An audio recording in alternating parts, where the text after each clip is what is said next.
दो तरीके के सवाल बहुत प्रचलित हैं। एक तो सोलमेट ढूंढ रहे हैं सबके सब अपना, जी। और एक उनका एक्स क्या सोच रहा है, उनका Right. एक्स क्या कर रहा है, Correct. किसके साथ है, जी। किसी के साथ है, या उसके वापस आने की क्या संभावना है। बिल्कुल। तो ऐसे सवाल आपके पास भी आते हैं? ऐसे तो बहुत सवाल आते हैं। आप लगा लीजिए 70% केसेस तो यही आते हैं अच्छा। कि when will I find my soulmate, will my ex come back or not। ये मतलब ये जो आज की जनरेशन है बहुत ज़्यादा रिलेशनशिप ओरिएंटेड है। मुझे लगता है कि हाँ। रिलेशनशिप लाइफ में बहुत इम्पोर्टेंट है। तो और कहीं तक सच भी है ये। कहीं तक सच है, कंपेनियनशिप होनी चाहिए, बट मुझे लगता है कि उसके पीछे अपनी लाइफ नहीं खराब करनी चाहिए। बहुत लोगों के ब्रेकअप भी होते हैं कि जहाँ पे लोग जानना चाहते हैं कि क्या मेरा एक्स वापस आएगा या नहीं आएगा। तो ऐसे में हम टैरो कार्ड्स के थ्रू एनर्जीज चेक करते हैं। जैसे मैंने आपको बताया कि टैरो जो एनर्जी चेक करता है सामने वाला बंदा आपके बारे में क्या सोच रहा है, and it all depends upon the current situation. जो करंट सिचुएशन, जैसे अगर आप मेरे बारे में इस टाइम पे पॉजिटिव सोच रहे हैं ना, तो टैरो में कार्ड्स पॉजिटिव आएंगे। लेकिन कल अगर मेरा और आपका झगड़ा हो गया, आप मेरे लिए नेगेटिव हो गए, तो कार्ड्स नेगेटिव आएंगे। तो टैरो करंट एनर्जीज पे काम करता है, बट एक मैनिफेस्टेशन टेक्निक है थ्रू स्विच वर्ड्स।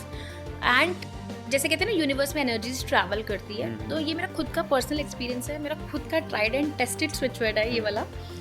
लोग कॉल बैक करते हैं, ये कनेक्ट होता है। स्विच वर्ड होते हैं जो हर कंडीशन में काम करते हैं। जैसे कि छोटा सा स्विच वर्ड बताऊंगी, डिवाइन मैजिक बिगिन नाउ। ये स्विच वर्ड आप किसी भी सिचुएशन में यूज़ कर सकते हैं। जब भी आपको लगे आपका काम नहीं बन रहा है, काम अटक रहा है, डिवाइन मैजिक बिगिन नाउ, आंख बंद करके चैंटिंग कीजिए। आप देखिए, you are calling the divine to do the magic and right now, so it works. It does. कुछ चीज़ें ऐसे इंसिडेंट्स ऐसे होते हैं कि क्लाइंट का आप पे फेथ बहुत ज़्यादा बढ़ जाता है। तो ये that was one instance where उसके बाद वो जब भी किसी लड़की से मिलने जाते थे, उसका चार्ट पूरा मैच मेकिंग करवाना, मैम मैं जाऊँ, कौन सी डेट को जाऊँ, कितने बजे जाऊँ, वो फिर मतलब एक ट्रस्ट बिल्डअप होता जाता है। सही बात है। तो फिर फाइनली जिस लड़की से उनकी मैरिज हुई थी, तो मैंने वो एक लास्ट चार्ट आया था, तो मैंने उनको बोला इनसे आपकी शादी के बहुत अच्छे हो गए, क्योंकि इस लड़की का चार्ट और आपकी वाइफ का डिस्क्रिप्शन काफ़ी मैच कर रहा है, तो आप इनसे मिलिए, मुझे यहाँ पे पूरी होप है कि आपकी इनसे मैरिज हो जाएगी। फिर उनकी उन्हीं से ही मैरिज हुई थी।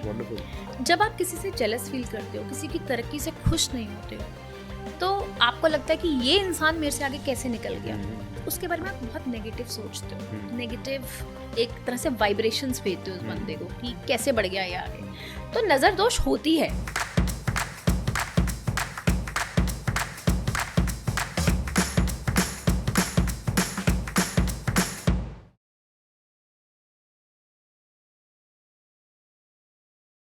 नमस्ते एवरीवन, हरे कृष्णा। स्वागत है आपका द गुड पॉडकास्ट के एक और मज़ेदार एपिसोड में।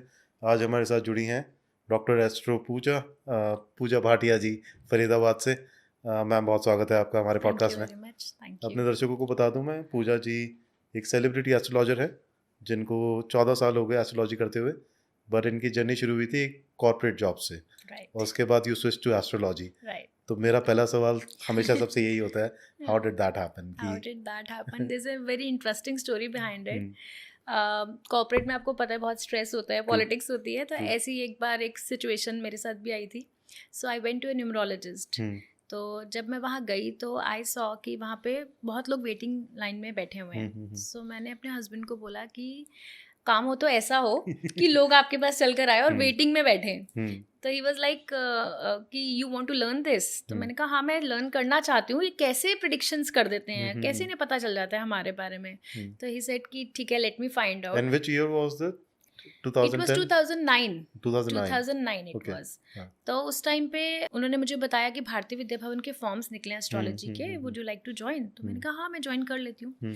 तो मैंने फॉर्म फिल किया। मुझे लगा 3 मंथ्स का कोर्स है, हो जाएगा फटाफट, बट 3 मंथ्स का उनका एक सेमेस्टर था। So it was a 2 years degree course.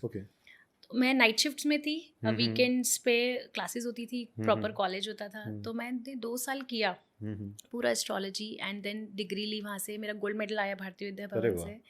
उसके बाद बहुत इंटरेस्टिंग लगा। काफ़ी टाइम कॉर्पोरेट और ये मैंने साइड बाय साइड चलाए। अपनी ही टीम की प्रेडिक्शंस करती रहती थी, बैठ के आओ अपना date time place of birth दो, उनकी छोटी छोटी प्रेडिक्शंस करती थी। इस वजह से बहुत लोग कनेक्टेड भी हैं कॉर्पोरेट के लोग मेरे से।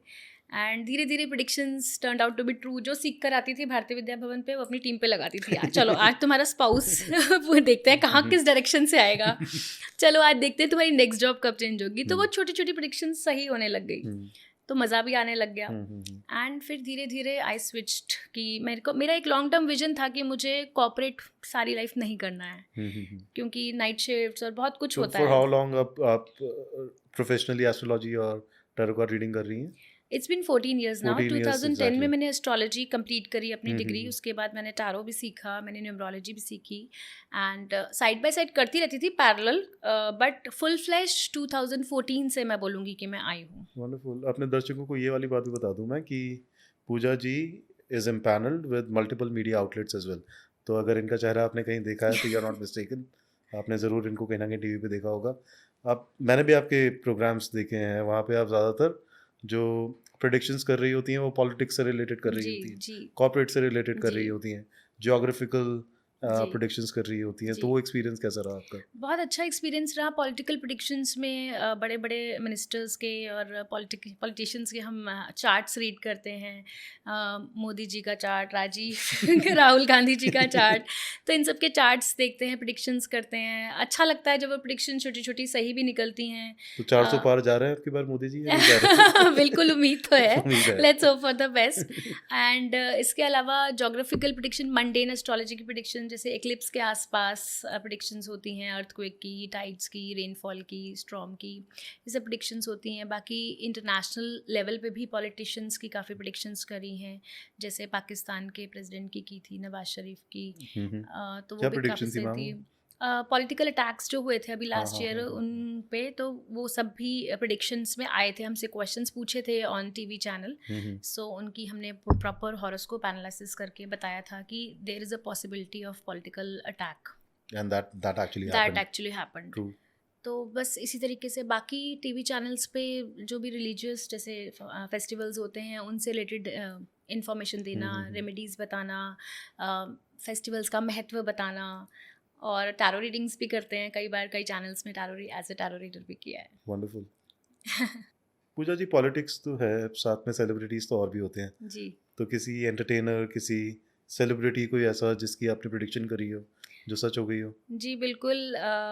मैंने एक बहुत फेमस कॉमेडियन के लिए प्रेडिक्शन किया था. एक इवेंट था, so I was doing a tarot reading. तो he was visiting all the stalls, so he came to my stall and he asked कि मेरा आगे फ्यूचर कैसा रहेगा. so he drew a card tarot का, तो उसमें थोड़ा सा कॉन्फ्लिक्टिंग कार्ड आया था. He is a very famous comedian and मैंने उनको बोला कि आपको आगे अपने करियर में बहुत कॉन्फ्लिक्ट्स आने वाले हैं, आपको चैलेंजेस आएंगे. तो उनको अच्छा नहीं लगा ऑनेस्टली स्पीकिंग सुन के. उन्होंने कुछ बोला नहीं, but I could make out from his face. But उसके बाद न्यूज़ आई that he had issues with his team and all. तो comedian, I can figure out who that is, I guess. So ऐसे काफ़ी केसेस हुए हैं. But now the patch up has happened, I guess, right? But वो उस time की prediction थी, it was way back 5-6 years back. तो change तो डेफिनेटली आता ही है, अप्स एंड डाउन्स तो रहते ही हैं. हां जी. या तो ये this was one of the case. तो पूजा जी, अब ऐसी बात है, आपने किसी को कुछ बताया, किसी को अच्छा नहीं लगा, ये बातें होती हैं, राइट? पर आपका सिद्धांत यही है कि जो भी सच है वो बता दें साफ साफ. देखिए, मेरे को ये लगता है कि अगर आप मेरे पास आए हैं प्रेडिक्शंस के लिए, तो मैं आपको प्रेडिक्शन सही दूं. सही बात है. एक शुगर कोटिंग मैं करके आपको कुछ बताऊंगी जो चीज़ नहीं होने वाली, उसका कोई फायदा नहीं सही है. बात है. झूठ बोलने का क्या फायदा है? आप मेरे पास कुछ ऑनेस्ट प्रेडिक्शंस के लिए अगर आ रहे हैं तो you should know the fact. मुझे ये लगता है. हाँ, कई बार फैक्ट्स और ट्रुथ थोड़ा बेटर हो जाता है, अच्छा नहीं लगता है लोगों को सुनने में. ऐसे बहुत केसेस आते भी हैं हमारे पास जहाँ पे स्पेशली रिलेशनशिप इशूज आते हैं, जहाँ पे लोग जानना चाहते हैं whether my ex will come back or not, breakup हो गया, क्या सिचुएशन है. तो कई केसेस में नहीं दिखता that the other person is not interested. तो ऐसे में एक ऐसा केस आया था मेरे पास जहाँ पे the girl was very much obsessed with that guy कि मुझे ये वापस चाहिए, and she used to come and consult with me. और मेरे हर बार उसके लिए नेगेटिव कार्ड्स निकलते थे, हर बार. और मैं उसे हर बार कहती थी that there is some third party involved. मुझे नहीं लगता ये वापस आएगा. तो वो मुझे हमेशा कहती थी कि आप मेरे लिए हमेशा नेगेटिव बोलते हो, बाकी एस्ट्रोलॉजर्स तो सब बोलते हैं कि वापस आएगा. मैंने कहा मुझे बाकी एस्ट्रोलॉजर्स का नहीं पता, बट मेरी रीडिंग्स कह रही है कि नहीं आएगा. तो 6 महीने तक, और मैंने उसको ये भी बोला कि आपको अक्टूबर में आपको you will get the clarity. आपको सब पिक्चर क्लियर हो सामने आ जाएगी। जाएगा, हाँ, बिल्कुल। और वही हुआ 1 अक्टूबर के आसपास। She sent a message to me saying कि आपने बिल्कुल सही बोला था, अक्टूबर आ गया है एंड मुझे क्लैरिटी मिल गई है, he is actually into a different relationship, उसने अपना रिलेशनशिप ऑफिशियल भी कर दिया है and she thanked me actually कि for not giving her any kind of false false hopes. Hope, सही बात है। That was a very negative prediction case जहाँ पे मैंने नेगेटिव प्रिडिक्शंस दी, but that girl has taken it very positive and I'm happy that she, you know, she was grateful. She said कि ma'am please don't change your reading style, be honest, आपने मुझे कोई भी false hopes नहीं दी, आपने मुझे कोई भी ऐसी उम्मीद नहीं जगाई and I am now able to move on True, gracefully. very तो true. आप अपना ये स्टाइल कभी चेंज मत करना। that was very good feedback for me, मुझे बहुत अच्छा भी Absolutely, लगा। yes, yes. So that was one of those cases. तो कहीं बार नेगेटिव आपको प्रिडिक्शन देनी पड़ती है, बट ये क्लाइंट्स पे भी बहुत बार डिपेंड करता है whether they take it positively और नॉट। बहुत कम लोग होते हैं जो इस चीज़ को पॉजिटिवली लेते हैं, सही बात है, गाइडेंस के पूजा तौर पर लेते हैं और ऑफेंड नहीं होते हैं। सही बात है। और इसी मौके पे मैं आपसे ये भी पूछ लूँ, अगर कोई हमारा दर्शक आपसे कनेक्ट करना चाहता है, जी, how can they do that? कैसे कनेक्ट कर सकते हैं आपसे वो? आप मेरे से एनी टाइम एस्ट्रो के प्लेटफॉर्म पे कनेक्ट कर सकते हैं, वहाँ मैं अवेलेबल हूँ, कॉल्स पे, चैट्स पे, वीडियो कॉल्स पे, Oh, wonderful. And I am available there and but please connect only if you want to know the truth, no sugar coating. क्योंकि कई लोग आते हैं विद दिस एक्सपेक्टेशन कि वो जो सुनना चाहते हैं हम वो सुनाएं। True. मेरे से वो नहीं हो पाता, I am sorry for that, but मेरे से वो नहीं हो पाता। तो आपका फोटे है वैदिक एस्ट्रोलॉजी और टैरो कार्ड रीडिंग, यस, ये दोनों की कॉम्बिनेशन में काम करती हैं आप, या फिर वैदिक एस्ट्रोलॉजी पे ज़्यादा स्ट्रेस रहता है एंड टैरो नहीं, कम्स एंड मैं बिट्स एंड दोनों पीसेस? के कॉम्बिनेशन में काम करती हूँ, अच्छा। क्योंकि there are lot of things जो एस्ट्रोलॉजी में दिखती हैं टैरो में नहीं दिखती, और बहुत सारी चीज़ें जो टैरो में दिखती है एस्ट्रोलॉजी में नहीं दिखती हैं। अच्छा, फॉर एग्जाम्पल, अगर एस्ट्रोलॉजी में मुझे दिख रहा है कि सामने वाले की जॉब चेंज का टाइम आ गया है और एक कोई आया कि मेरे को जॉब मिल गई है, अब क्वेश्चन ये आया है कि 2 कंपनी से ऑफर आए हैं, तो कौन सी कंपनी मेरे लिए बेटर रहेगी, दोनों ही अच्छी कंपनी है, तो उस केस में हमें टैरो हेल्प करता है। ओके। जो क्वेश्चंस हमें एस्ट्रोलॉजी आंसर नहीं कर पाती है वो टैरो कर पाती है, इसलिए दोनों का कॉम्बिनेशन हम करते हैं। एंड साथ ही जैसे हम कॉम्बिनेशन में बता सकते हैं कि company A will be much better in terms of money, company B will be much better in terms of work life balance, so it helps the person to decide कि तो आपकी प्रेडिक्शंस ज़्यादातर वैदिक एस्ट्रोलॉजी और tarot के mixture से निकल जी के आती बिल्कुल है? मिक्सचर पे ही होती है। Wonderful. एंड टैरो बहुत बार लोगों की फीलिंग्स के बारे में हमें बताता है जो एस्ट्रोलॉजी नहीं बता पाती है, ठीक है। तो सामने वाला बंदा क्या सोच रहा है हमारे बारे में। और कई बार ऐसा होता है कि आपके सामने लोग आके झूठ भी बोलते हैं कि मेरी तो जॉब नहीं है, मेरे पास तो पैसे नहीं है, टेस्ट कर रहे होते हैं टेस्ट आपको। कर रहे होते हैं, हाँ, बहुत आते हैं टेस्ट सही करने बात के है, लिए। सही बात है। And tarot it tells you accurately सामने वाले की जो करंट सिचुएशन होती है। एक एग्जांपल मैं आपको दूंगी इसका। एक बार एक साहब मेरे पास आए थे, ही सेड कि मेरे तो बिजनेस बिल्कुल अच्छा नहीं चल रहा है, मेरा तो काम नहीं चल रहा है ठीक से, कब अच्छा चलेगा। मैंने कार्ड्स खोले, इतने वंडरफुल कार्ड्स आ रहे थे उनके, तो मैंने कहा आप कह रहे हो कि आपका काम अच्छा नहीं चल रहा है, मुझे तो दिख रहा है आपका काम बहुत अच्छा है और आपका तो बहुत नेम फेम है सोसाइटी में, आप तो बहुत जानी पहचानी हस्ती हैं अपने फील्ड की। तो बड़ी देर तक तो ऐसे ऐसे करते रहे, फिर एंड में मैंने उनसे पूछा, मैंने कहा आप करते क्या हैं? तो ही सेड ये जितने भी एक बहुत फेमस स्कूल है, उन्होंने बोला कि मैं इसके स्कूल का बोर्ड ऑफ मेंबर हूँ। तो आई वाज लाइक कि स्कूल का काम ना चले ऐसा हो सकता है। सो ऐसे कई बार लोग आके टेस्ट भी करते हैं आपसे, बट अंदर ही अंदर उनको पता होता है कि ये बंदा जो बोल रहा है सही बोल रहा है। तो इसलिए मेरे को ये लगता है कि मुझे अपने कार्ड्स पे पूरा ट्रस्ट है, क्योंकि मेरी टीचर ने ये बताया था कि कोई कुछ भी बोले, आपको अपने कार्ड्स पे ट्रस्ट करना है, वो जो आपको बता रहे हैं ना वो ही सही है। एंड टैरो रीडिंग में भी एक बहुत इंटरेस्टिंग चीज़ ये होती है कि टैरो रीडर की एनर्जी कितनी कनेक्टेड है कार्ड्स के साथ, वो बहुत मैटर करता है। हर कोई टैरो सीख लेता है, लेकिन उसको इंटरप्रेट करना एज पर द सिचुएशन और कार्ड्स को कनेक्ट करके अपनी इंट्यूशन को उसके साथ कनेक्ट करना एक बहुत डिफरेंट चीज़ होती है, जिसके लिए बहुत मेडिटेशन और बहुत ज़्यादा स्ट्रॉन्ग कनेक्शन चाहिए होता है कार्ड्स के साथ। सही बात है। पूजा जी, टैरो कार्ड रीडिंग के अंदर जो मेजरली फोकस होता है टैरो कार्ड रीडर्स का, और जिस तरीके के सवाल आते हैं उनके पास, 2 तरीके के सवाल बहुत प्रचलित हैं। एक तो सोलमेट ढूंढ रहे हैं सबके सब अपना, जी। और एक उनका एक्स क्या सोच रहा है, उनका एक्स क्या कर रहा है, करेक्ट किसके साथ है, जी किसी के साथ है, या उसके वापस आने की क्या संभावनाएं हैं। बिल्कुल तो बिल्कुल ऐसे सवाल आपके पास भी आते हैं? ऐसे तो बहुत सवाल आते हैं। आप लगा लीजिए 70% केसेस तो यही आते हैं अच्छा। कि when will I find my soulmate, will my ex come back और नॉट। ये मतलब ये जो आज की जनरेशन है बहुत ज़्यादा रिलेशनशिप ओरिएंटेड है। उनको True. लगता है कि हाँ। रिलेशनशिप लाइफ में बहुत इंपॉर्टेंट है। हम्म। तो और कहीं तक सच भी है ये। कहीं तक सच है, कंपेनियनशिप होनी चाहिए, चाहिए। बट मुझे लगता है कि उसके पीछे अपनी लाइफ नहीं खराब करनी चाहिए। हम्म। सोलमेट का कॉन्सेप्ट लोगों को ये लगता है कि सोलमेट मुझे कब मिलेगा, बट सोलमेट का कॉन्सेप्ट लोगों को शायद क्लियर ही नहीं है। सोलमेट वो नहीं होता कि आपका लव पार्टनर आपका सोलमेट है। सोलमेट कोई भी हो सकता है। सोलमेट आपका कोई बहुत अच्छा फ्रेंड भी हो सकता है, आपका भाई भी हो सकता है, आपकी मदर भी आपकी सोलमेट हो सकती है। अच्छा। कोई पेट एनिमल भी आपका सोलमेट हो सकता है। ऐसा इंसान जिसके साथ आपका सोल कनेक्टेड है, जिसके साथ आपकी वाइब्स मैच करती है, जिसके साथ आप कंफर्टेबल फील करते हो, you just be your self, that is a soulmate connection. But लोग इसको मिसअंडरस्टैंड करते हैं कि मेरा लव पार्टनर या मेरा life partner will be my soulmate. ऐसा नहीं होता है। लाइफ पार्टनर जिनसे मैरिज होती है वो आपके कार्मिक पार्टनर्स होते हैं, उनके साथ आपके सोल कॉन्ट्रैक्ट्स होते हैं, ट्विन फ्लेम कॉन्सेप्ट्स भी होते हैं। तो बहुत सारे कॉन्सेप्ट्स होते हैं। और हाँ, इस तरह के बहुत क्वेश्चंस आते हैं, when will I find my soulmate. And यहाँ पे बहुत लोगों के ब्रेकअप भी होते हैं कि जहाँ पे लोग जानना चाहते हैं कि क्या मेरा एक्स वापस आएगा या नहीं आएगा। तो ऐसे में हम टैरो कार्ड्स के थ्रू एनर्जीज चेक करते हैं। जैसे मैंने आपको बताया कि टैरो जो एनर्जी चेक करता है, सामने वाला बंदा आपके बारे में क्या सोच रहा है, and it all depends upon the current situation. जो करंट सिचुएशन, जैसे अगर आप मेरे बारे में इस टाइम पे पॉजिटिव सोच रहे हैं ना, तो टैरो में कार्ड्स पॉजिटिव आएंगे। लेकिन कल अगर मेरा और आपका झगड़ा हो गया, आप मेरे लिए नेगेटिव हो गए, तो कार्ड्स नेगेटिव आएंगे। तो टैरो करंट एनर्जीज पे काम करते हैं। तो हम एनर्जीज चेक करते हैं कि एक्स की क्या एनर्जीज है, क्या वो अभी भी सोच रहा है, क्या अभी भी चांसेस हैं आने के। अगर चांसेस होते हैं तो उस केस में हम एक टाइम फ्रेम चेक करते हैं कि किस प्रोबेबिलिटी है कि किस टाइम फ्रेम तक बंदा वापस आ सकता है आपकी लाइफ में। एंड साथ ही हम थोड़ी सी रेमेडीज भी देते हैं ताकि वो एनर्जीज थोड़ी ज़्यादा अच्छे से चैनलाइज हो जाएं। मैनिफेस्टेशन की थ्रू स्विच वर्ड्स हम देते हैं।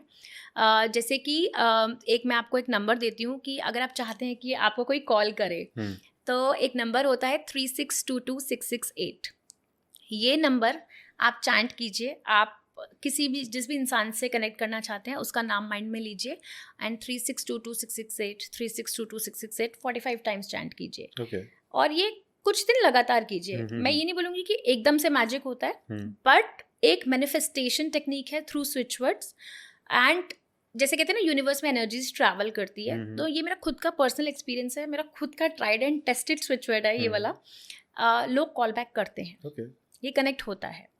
साथ पर ही ये switch words generic switch words सबके लिए काम करेंगे? हाँ। ऐसा होता है, या फिर इन स्विच वर्ड्स को एनर्जाइज करना पड़ता है किसी स्पेसिफिक इंडिविजुअल के लिए? जैसे आपने ये tip the, would it work for everyone? It will work for everyone, बस इंटेंशन सेट करनी होती है। स्विच वर्ड चैंट करने से पहले आपको इंटेंशन सेट करना बहुत ज़रूरी है कि आप किस पर्पस के लिए स्विच वर्ड चैंट कर रहे हो, किस इंसान के लिए, क्योंकि ये पर्सनलाइज हो जाता है ना। फिर एक पर्टिकुलर बंदे के नाम से आप उस स्विच वर्ड की चैंटिंग कर रहे हो। और कुछ स्विच वर्ड होते हैं जो हर कंडीशन में काम करते हैं। जैसे कि छोटा सा स्विच वर्ड बताऊंगी, डिवाइन मैजिक बिगिन नाउ। ये स्विच वर्ड आप किसी भी सिचुएशन में यूज़ कर सकते हैं। जब भी आपको लगे आपका काम नहीं बन रहा है, काम अटक रहा है, डिवाइन मैजिक बिगिन नाउ, आंख बंद करके चैंटिंग कीजिए। आप देखिए, you are calling the divine to do the magic and right now, so it works, it does. Wonderful. And कई लोग होते हैं जो अपने एक्स से मूव ऑन नहीं कर पाते हैं, बहुत फ्रस्ट्रेट हो जाते हैं। तो उनके लिए भी बहुत एक पावरफुल स्विच वर्ड है, that is cancel, clear, delete. Cancel all the negative thoughts that you have, clear all the negative memories and delete everything from the memory. So cancel, clear, delete is the switch word. आप उस बंदे का नाम एक बार mind में सोचिए। जब भी आपको एंग्जाइटी हो, उस बंदे की बहुत याद आ रही है, तो start chanting cancel clear delete, cancel clear delete, cancel clear delete. देखना शुरू में नहीं वर्क करेगा, क्योंकि देखिए इमोशंस बहुत स्ट्रांगली कनेक्टेड होते हैं एक्स के साथ, लेकिन धीरे धीरे वो वर्क करना स्टार्ट हो जाएगा। तो typically how was the time frame? आपकी कन्विक्शन के ऊपर तो डिपेंड करेगा। 21 डेज तो मिनिमम लगते हैं। मिनिमम इतना तो करना ही पड़ता है, 45 टाइम्स डेली विद 21 डेज। धीरे धीरे उसका इम्पैक्ट पड़ना शुरू होता है। और जैसे कई लोग बहुत एंग्शियस हो जाते हैं, अपनी फियर्स और फोबियाज को कंट्रोल नहीं कर पाते, एंग्जाइटी लेवल बहुत बढ़ जाता है, तो उनके लिए भी एक बहुत अच्छा हीलिंग कोड है, दैट इज़ 10⁻⁻17। जैसे हम मैथ्स में फॉर्मूला लिखते हैं ना x⁻y, ऐसे 10⁻⁻17 आप उसको अपने यहाँ लेफ्ट रिस्ट पे ब्लू पेन से लिख लीजिए। आप देखिए आपकी एंग्जाइटी धीरे धीरे कम होनी स्टार्ट हो जाएगी। डेली लिखिए उसको। अच्छा, बहुत फ़र्क पड़ता है। नंबर थेरेपी कह लीजिए, हीलिंग कोड्स कह लीजिए, स्विच कोड्स कह लीजिए, अलग अलग नाम है, बट इट वर्क्स। परिचालन में तो है आजकल, ये बात तो सच है। बिल्कुल है। पूजा जी, ये स्विच वर्ड्स आपने बताया रिलेशनशिप के लिए, thank you very much. I am pretty sure सारे दर्शक बहुत खुश होंगे स्विच वर्ड्स पाकर। ऐसे ही कोई स्विच वर्ड्स क्या कॉर्पोरेट जॉब्स के लिए भी हैं? किसी को जॉब में एनहांसमेंट चाहिए, जॉब में सिक्योरिटी चाहिए, किसी से बन नहीं रही है, इंटरपर्सनल स्किल्स बॉस से नहीं बन रही, बिल्कुल तो कुछ स्विच वर्ड्स हैं ऐसे जो कि कॉर्पोरेट्स को हेल्प कर सकते हैं? बिल्कुल। वर्क प्लेस पॉलिटिक्स का नंबर है हमारे पास, बहुत इजी नंबर है, दैट इज 01। आप अपने यहाँ लेफ्ट रिस्ट पे ब्लू पेन से 01 लिख दीजिए, जहाँ आपको लगे आपके ऑफिस में पॉलिटिक्स हो रही है आपके अगेंस्ट, डेली लिखिए। और साथ में एंग्जाइटी का कोड लिख लीजिए 10⁻⁻17। आपकी एंग्जाइटी भी कंट्रोल होएगी, आपकी पॉलिटिक्स भी कंट्रोल होएगी। बहुत फर्क पड़ता है इन सब चीज़ों से। और कोई स्विच वर्ड जॉब प्रमोशन के लिए? जॉब प्रमोशन के लिए there are lot of big phrases, वो बनाने भी पड़ते हैं फ्रेजेस, डिपेंडिंग अपॉन क्या सिचुएशन है आपकी। बट अगर कोई जॉब ढूंढ रहा है तो एक कोड होता है 454545, उसको भी आप चैंट कर सकते हैं या लेफ्ट रिस्ट पे लिख सकते हैं अगर आप जॉब ढूंढ रहे हैं तो। पूजा जी, हमने बात करी एक्सेस को लेकर, सोलमेट्स को लेकर के, शादियों के लेके भी बात कर ही लेते हैं अब, क्योंकि शादीशुदा जीवनों में लोगों के दिक्कतें आ रही हैं। बिल्कुल राइट। मेरी नॉलेज में भी ऐसे काफ़ी सारे कपल्स हैं जिनको दिक्कत है, कहीं कोई थर्ड पार्टी इन्वॉल्व है, कहीं पर ऐसे ही कोई कलेश चल रहे हैं, तो ऐसे लोग भी आते होंगे आपके पास? बहुत आते हैं, बहुत आते हैं। तो फिर कोई किस्सा, कोई कहानी, कोई ऐसी चीज़ जिससे हमारे दर्शक भी जान के सीख पाएं कि क्या होना चाहिए क्या नहीं होना चाहिए? जी बिल्कुल। देखिए, मैरिज से रिलेटेड तो कई आते हैं कि मैरिज कब होगी, इससे रिलेटेड भी एक केस आया था मेरे पास। एक बार किसी ने मुझे कॉल पे पूछा था कि मेरी मैरिज कब होगी, तो it was August, I don't remember the year, but August का महीना था। तो मैंने उन्हें बोला कि आपकी मैरिज नेक्स्ट ईयर जून के बाद है। सो ही सेड कि मैम मेरी तो मैरिज फिक्स हो गई और मेरी नवंबर में शादी हो रही है। अच्छा। सो आई वॉज क्वाइट, मैंने कहा ठीक है, एक ही ब्रह्मा द्वितीय नास्तु, ठीक है, ब्रह्मा तो एक ही है, उन्हीं की वाणी एक है, हम तो इंसान हैं, हम क्या कह सकते हैं। मैंने कहा ऑल द बेस्ट, मैंने कुछ नहीं बोला, मैंने फ़ोन रख दिया। एक हफ्ते बाद ही अगेन कॉल्ड एंड सेड कि मैम मेरी ना मैरिज कैंसिल हो गई है, that girl she broke up and because she was involve with somebody else. तो मैंने उनको बोला, मैंने कहा आपकी मैरिज का योग है ही नहीं इस साल, तो कैसे हो जाती? मैं उस टाइम बोलना नहीं चाहती थी क्योंकि आपकी मैरिज फिक्स हो गई थी, तो मैं क्यों बोलूँ, मैं कौन होती हूँ बोलने वाली। देन आई टोल्ड हिम कि नेक्स्ट ईयर जून के बाद आपका योग है, बट कुछ चीज़ें ऐसी, इंसिडेंट्स ऐसे होते हैं कि क्लाइंट का आप पे फेथ बहुत ज़्यादा बढ़ जाता है। तो ये that was one instance where उसके बाद वो जब भी किसी लड़की से मिलने जाते थे, उसका चार्ट पूरा मैच मेकिंग करवाना, मैम मैं जाऊँ, कौन सी डेट को जाऊँ, कितने बजे जाऊँ, वो फिर मतलब एक ट्रस्ट बिल्डअप होता जाता है। सही बात है। तो फिर फाइनली जिस लड़की से उनकी मैरिज हुई थी, तो मैंने वो एक लास्ट चार्ट आया था, तो मैंने उनको बोला इनसे आपकी शादी के बहुत अच्छे योग है, क्योंकि इस लड़की का चार्ट और आपकी वाइफ का डिस्क्रिप्शन काफ़ी मैच कर रहा है, तो आप इनसे मिलिए, मुझे यहाँ पे पूरी होप है कि आपकी इनसे मैरिज हो जाएगी। फिर उनकी उन्हीं से ही मैरिज हुई थी। वंडरफुल। तो ये कुछ इंटरेस्टिंग केसेस आए थे। ऐसा ही एक केस था, ये उन दिनों की बात है जब मैं एस्ट्रोलॉजी सीख रही थी, 2010 की बात है, नई सीखना शुरू हुई थी एस्ट्रोलॉजी, सेकेंड ईयर में ही थी मैं। तो मेरे ऑफिस में एक बंदा आता था कि मैम मेरी सिस्टर की शादी नहीं हो रही, मैं बहुत परेशान हूँ, आप एक बार प्लीज़ देख लो। तो मैंने उसका चार्ट देखा, नवंबर मंथ था, एंड मैंने कहा तुम्हारी सिस्टर की शादी दिसंबर में हो जाएगी। तो ही वॉज लाइक अभी तक तो ना लड़का मिला ना कुछ हुआ, दिसंबर में कैसे शादी हो जाएगी? मैंने कहा पता नहीं, दिसंबर में हो जाएगी। कुछ इंट्यूशंस भी काम करती हैं। तो दिसंबर फर्स्ट वीक में आया, मैम दिसंबर आ गया, शादी तो ही नहीं। मैंने कहा दिसंबर में 3 हफ्ते हैं ना, हो जाएगी।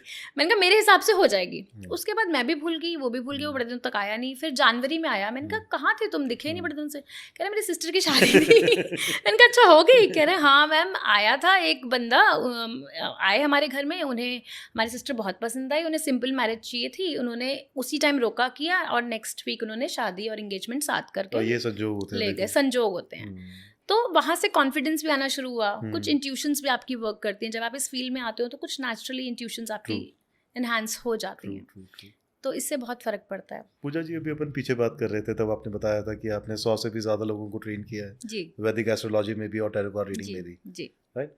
पर अब आज के समय में थोड़ा सा मुश्किल हो गया है देखना कि कौन ढंग की प्रेडिक्शंस दे पाएगा जी। तो कोई ऐसे ट्रेड्स हैं कि पहचान पाए हमारे यूजर्स की ये एस्ट्रोलॉजर ठीक है या फिर ये एस्ट्रोलॉजर ठीक नहीं है? How do they define it? देखिए, आजकल ये ऑकल्ट साइंसेस इतना ज़्यादा प्रचलन में आ गया है, everybody wants to be an astrologer. पढ़े लिखे लोग भी इस फील्ड में जा रहे हैं। पहले ज़माने में एस्ट्रोलॉजी सिर्फ पंडितों का काम होता था। हम, आपकी मदर या मेरी मदर जाती थी पंडित जी के पास जन्म पत्री लेके, और सिर्फ पंडित जी ही इस चीज़ को ऑथराइज्ड माने जाते थे कि वही देखें। कभी आपने कोई फीमेल एस्ट्रोलॉजर भी नहीं देखी होगी उस टाइम पे, राइट? बट अब ट्रेंड्स काफ़ी चेंज हो रहे हैं। अब आप देखिए, बहुत सारे पढ़े लिखे लोग भी इस फील्ड में जा रहे हैं। टैरो रीडिंग एक ऐसा फील्ड है कि आप मतलब 1 मंथ का कोर्स करके टैरो कार्ड सीख सकते हो। Tarot reading is not tough. Astrology मैं बोलूँगी it's very vast, it takes lot of time and practice astrology सीखने में। लेकिन कई लोग सिर्फ 2-2, 3-3 महीने का कोर्स करके भी एस्ट्रोलॉजर बन जाते हैं। वो एक तरह से नीम हकीम की कैटेगरी में मैं उन्हें बोलूँगी कि उन्हें नहीं प्रॉपर पता होता कि कैसे किया जाए। जो अगर आप सही एस्ट्रोलॉजर की पहचान करना चाहते हैं तो कुछ ट्रेट्स होते हैं जो आप एस्ट्रोलॉजर के देख सकते हैं। सबसे पहले तो आप जिस भी एस्ट्रोलॉजर से कनेक्ट करना चाहते हैं उसका प्रोफाइल चेक कीजिए, उसका वर्क देखिए, उसके रिव्यूज़ पढ़िए, कहाँ से उन्होंने एस्ट्रोलॉजी की डिग्री ली है, कहाँ से उन्होंने टैरो रीडिंग की है, उनके अचीवमेंट्स क्या हैं, उनका कितने इयर्स का एक्सपीरियंस है। ये कुछ छोटी छोटी चीज़ें। और दूसरा, जिस तरह से डॉक्टर्स और लॉयर्स का वर्ड ऑफ माउथ होता है, रेफरेंसेस होता है, एस्ट्रोलॉजर्स का भी होता है कि हाँ भाई, इन्होंने मेरी अच्छी प्रेडिक्शन की थी, आप इनके पास जाइए। तो रेफरेंस बहुत बड़ी चीज़ होती है एस्ट्रोलॉजर की। और जैसे कि अच्छे प्लेटफॉर्म्स हैं, जैसे हमारा एनी टाइम एस्ट्रो प्लेटफॉर्म है, इसमें आई एम श्योर कि ये प्रोसीजर हमारा बहुत इन डेप्थ है, जहाँ पे एस्ट्रोलॉजर्स को प्रॉपर स्क्रीन किया जाता है, सर्टिफिकेशंस देखी जाती हैं, प्रॉपर इंटरव्यू कंडक्ट होता है। तो यहाँ पे डेफिनेटली हमें बहुत ही लर्नेड एक्सपीरियंस एस्ट्रोलॉजर हैं। लेकिन अगर आप किसी प्लेटफॉर्म के बाहर किसी एस्ट्रोलॉजर से कनेक्ट कर रहे हैं तो उसका प्रोफाइल आई वुड से कि ज़रूर चेक करना चाहिए। तो any time astro is one place जहाँ पर जेन्युइन एस्ट्रोलॉजर हमारे दर्शकों को मिल ही जाएगा। बिल्कुल मिलेंगे, because I am very confident on the screening process of any time astro कि यहाँ पे जिस लेवल की आप एस्ट्रोलॉजर से इंटरव्यूज लेते हैं वो नॉर्मली नहीं लिया जाता। वंडरफुल। या पूजा जी, कोई मिथ्स भी हैं ऐसे एस्ट्रोलॉजी से रिलेटेड जो आप बस करना चाहेंगे हमारे चैनल पर? एक मिथ तो मेरे को भी लग रहा है, मैंने आज ही नोटिस किया था कि मेरी तबीयत थोड़ी ठीक नहीं थी, तो सारी माओ के पास शायद यही होता है कि तुम्हें नज़र लग गई है। तो नज़र दोष क्या वाकई होता है या मिथ ही है ये भी? नहीं, देखिए, नज़र दोष होता है, क्योंकि आप देखिए आज की डेट में जो करंट कलयुग का जो माहौल चल रहा है, मैं बोलूँगी कोई किसी की तरक्की से खुश नहीं है। आपने देखा होगा कि सामने वाला थोड़ी सी तरक्की कर जाए तो जेलसी बहुत बड़ा फैक्टर है, राइट? तो जब आप किसी से जेलस फील करते हो, किसी की तरक्की से खुश नहीं होते हो, तो आपको लगता है कि ये इंसान मेरे से आगे कैसे निकल गया, उसके बारे में आप बहुत नेगेटिव सोचते हो, नेगेटिव एक तरह से वाइब्रेशंस भेजते हो उस बंदे को कि कैसे बढ़ गया ये आगे। तो नज़र दोष होती है। ये हमारे पेरेंट्स भी और हमारे फोरफादर्स भी मानते थे इस चीज़ को। नज़र दोष होती है, ऐसा नहीं है कि ये मिथ है, बट हाँ, बहुत ज़्यादा ब्लाइंड फेथ इस पर नहीं करना चाहिए। लेकिन नज़र आपको लगती है, ये फैक्ट है, क्योंकि एविल एनर्जी जो हम बोलते हैं कि एविल एनर्जी, एविल आई होता है, and people think negative about you. इसको अगर हम देखें कि इसको कैसे कट करना चाहिए, इसके छोटे छोटे उपाय होते हैं। सबसे पहले तो आजकल जो बहुत शो ऑफ की दुनिया हो गई है ना, कि हर चीज़ आपको इंस्टा पे अपलोड करनी है। अगर आप एक पेस्ट्री भी खा रहे हो तो वो भी आप अपलोड करेंगे। थोड़ी सी अपनी पर्सनल लाइफ को पर्सनल रखिए, अपनी फैमिली टाइम को पर्सनल रखिए। ठीक है, professional accolades you can display on social media, but personal moments को आई वुड सजेस्ट कि ना करें। ठीक है, कई लोगों का बिजनेस ही सोशल मीडिया से कनेक्टेड होता है, विच इज़ फाइन, वो चलता है। एंड उसके अलावा नज़र दोष में देखिए बहुत सारे, इसमें भी बहुत सारी कैटेगरीज हैं, जैसे कि वशीकरण, ठीक है, वशीकरण हो गया, या फिर ऊपरी हवा हो गई। जैसे हम कहते हैं ना कि कोई ऊपरी हवा लग गई है, कुछ हुआ है, तो ये चीज़ें एनर्जीज जो है होती हैं, जिस तरह से पॉजिटिव एनर्जीज होती हैं ना, उस तरह से नेगेटिव एनर्जीज भी होती हैं। जिस तरह से ब्लैक मैजिक होता है, वाइट मैजिक भी होता है। तो हर तरह के मैजिक होते हैं। कुछ पॉजिटिव उसमें होते हैं, कुछ नेगेटिव। तंत्र मंत्र इज नेगेटिव, बट यही आप उसको वैदिक मंत्रों में या किसी पॉजिटिव इंट्यूशन से सेट करके करेंगे, that becomes your white magic. But आप किसी की नेगेटिव इंटेंशन से सेट करेंगे तो वो तंत्र मंत्र हो जाएगा, इट बिकम्स ब्लैक मैजिक। तो इसका बहुत असर होता है। एंड एविल आई की पूजा भी होती है, वो पूजा भी इफेक्टिव होती है। बाकी कुछ जनरल उपाय होते हैं नज़र दोष उतारने के या किसी चीज़ को वो करने के। सबसे पहले तो जैसे कि मैंने आपको बताया कि थोड़ा सा शो ऑफ कम कीजिए। दूसरी बात, जैसे अगर आपको लगता है कि आपको कांस्टेंट नज़र लग रही है, तो आप क्या कर सकते हैं कि सॉल्ट वाटर स्प्रे होता है, आप वो बना सकते हैं। रॉक सॉल्ट इतना सा ले लीजिए स्प्रे बॉटल में, और उसमें पानी डाल के उसको रख लीजिए। जब भी आप कहीं बाहर से आए तो अपने ऊपर पूरा स्प्रे कर लीजिए। तो क्या होता है कि जो सॉल्ट वाटर होता है वो आपकी नेगेटिविटी को एब्जॉर्ब कर लेता है और डिस्कनेक्ट कर लेता है। साथ ही आप जैसे कभी किसी से बात कर रहे हो, आपको सामने वाले की एनर्जीज तो फील हो जाती हैं कि कई बार किसी इंसान के साथ बहुत पॉजिटिव नहीं फील होता है, वाइब्रेशन से लगता है यार ये बंदा बहुत नेगेटिव है, इसकी वजह से मेरी एनर्जी बहुत ड्रेन हो रही है। तो उस बंदे के साथ जब आप जाते हैं, जब वो बंदा आपकी से डिस्कशन करके चला जाए, तो what you have to do, you have to disconnect the cord. Okay, and how you do it, आपको अपने नेवल के पास ऐसे कैंची बना के disconnect disconnect disconnect. I disconnect with the energy of this person, disconnect disconnect disconnect. It's kind of cutting the umbilical cord. तो आप वो डिस्कनेक्ट कर देंगे तो उसकी जो भी नेगेटिविटी है वो वहीं कट हो जाएगी। और अगर आपको घर में नेगेटिविटी फील होती है, घर में आपको लगता है कि घर पे भी नज़र दोष है, घर में लड़ाइयाँ हो रही हैं, शांति नहीं है, पीस नहीं है, तो आप ऐसे में आप घर में पोछा तो सबके लगता है, सही बात है। समुद्री नमक रॉक सॉल्ट जो होता है, आप रोज पोछे में डालिए और उसका पोछा कराइए, इससे भी बहुत फर्क पड़ता है। दूसरा, गंगा जल छिड़किए घर में। तीसरा, जब आप पूजा करते हैं घंटी बजाइए। घंटी कहते हैं कि नेगेटिविटी को बहुत ज़्यादा वाइब्रेशन इट मेक्स, तो it eliminates the negative energy. साथ ही जो शिव जी का छोटा सा डमरू होता है ना, वो भी बजाने से नेगेटिविटी बहुत हद तक ख़त्म होती है। एंड ये एक बहुत सीक्रेट है बड़ा कि अगर आप शिव जी का डमरू बजाते हैं तो आपका नेम फेम भी बढ़ता है। अरे वंडरफुल। अगली बार जो भी उज्जैन जा रहा है सबके सब डमरू लेके आए और ज़रूर बजाएं। जी पूजा जी, बहुत धन्यवाद आपका, आपने समय दिया, फरीदाबाद से आए आप हमारे प्रोग्राम में जुड़ी हमारे साथ और इतनी मज़ेदार बातें बताई हमें भी और हमारे दर्शकों को भी। एक बार फिर से दर्शकों, अगर आप पूजा जी से कनेक्ट करना चाहते हैं, आप any time astro app download कर सकते हैं। उसका डाउनलोड URL हमारे डिस्क्रिप्शन में आपको मिल जाएगा। धन्यवाद हमसे जुड़ने के लिए। हरे कृष्णा।